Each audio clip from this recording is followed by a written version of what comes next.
जरा सोचिए, एक पूरी की पूरी पीढ़ी जिसे अक्सर नजरअंदाज कर दिया जाता है, वो अपने फोन का इस्तेमाल करके कुछ ही हफ्तों में अपनी सरकार बदल दे।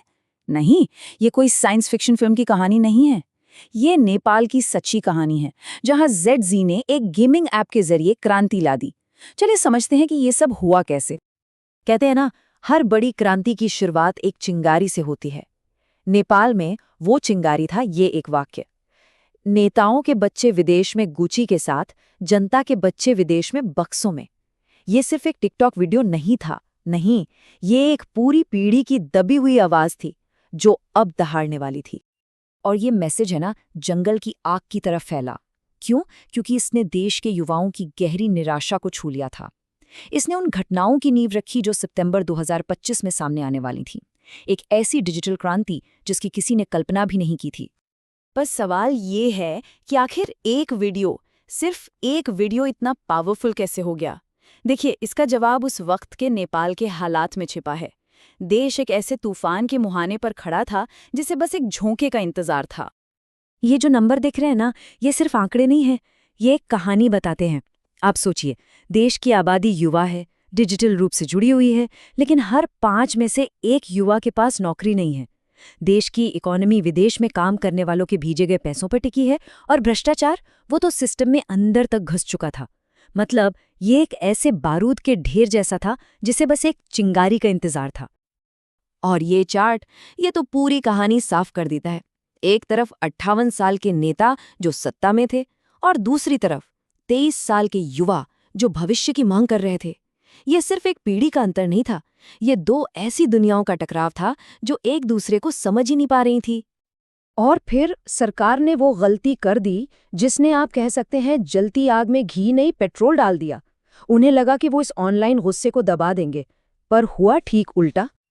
और इसके बाद जो हुआ वो अविश्वसनीय था। सब कुछ इतनी तेजी से हुआ।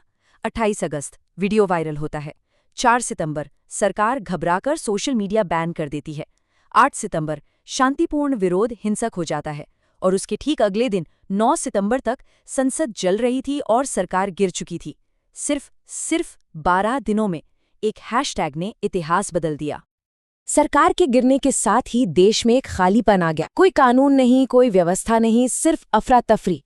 लेकिन इसी अराजकता की राख से एक ऐसा समाधान निकला जो हैरान करने वाला तो था ही, और पूरी तरह से आधुनिक भी था। इससे एक ऐसा सवाल उठता है जो शायद पहले कभी नहीं पूछा गया।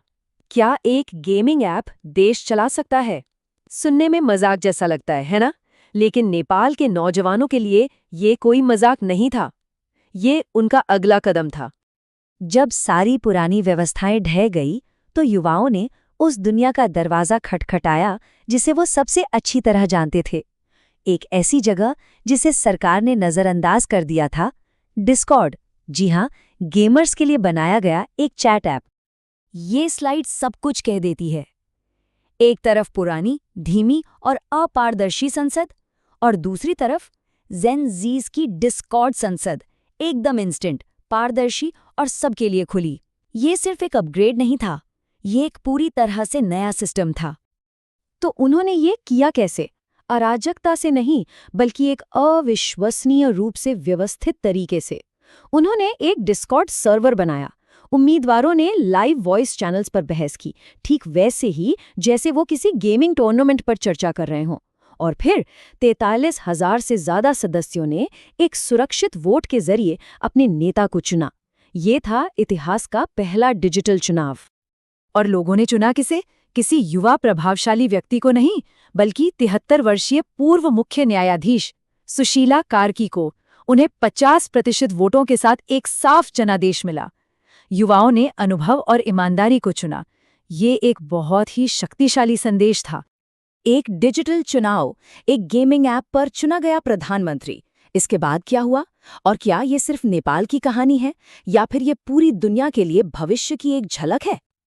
और फिर 12 सितंबर 2025 को सुशीला कार्की ने नेपाल की पहली महिला प्रधानमंत्री के रूप में शपथ ली। ये एक ऐतिहासिक पल था। एक नेता जिसे गेमिंग ऐप पर चुना गया था, अब सेना के समर्थन के साथ देश का नेतृत्व कर रहा था। जो डिजिटल था, वो अब हकीकत बन चुका था।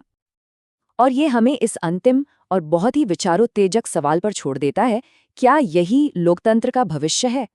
हो सकता है नेपाल की कहानी सिर्फ एक अकेली घटना ना हो, बल्कि ये राजनीति के भविष्य की एक झलक हो, जहां सत्ता पारंपरिक हॉलों से निकलकर डिजिटल प्लेटफॉर्म पर आ सकती है। सोचने वाली बात है ना?